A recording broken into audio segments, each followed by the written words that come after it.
ઘણા એમ કહેશે કે હા હું માં નો બની શકે, પણ મારા હાહુ છે ને એ તો માથી વિશેષ છે. અને અમારો એમ કહો ને તો હાહુનું તો લગ્ન છે તેનો કઈ સંબંધ જ નથી. અમે મા દીકરીની જેમ જ પહેલેથી મા દીકરીની જેમ જ રહી છીએ. અને એને મને કોઈ દી વહુ ગણી જ નથી. મને દીકરીથી વિશેષ બધાય રાખે, આખું ઘર, આખી ફેમિલી.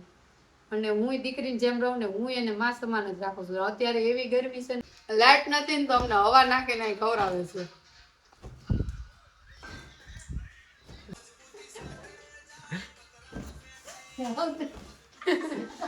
બપોરના નહીં હોય તો 12:30 અને 1 જેવું થઈ ગયું છે. જમવું છે, ગરમી બહુ છે તો મમ્મી કે હું હવા નાખું અને તમે જમી લ્યો પહેલા, પછી ઈ જમશે હું હવા નાખી. એટલે અમારે બધાનો આવો અંદર પ્રેમ છે. એટલે અમારે મા દીકરી જેમ જ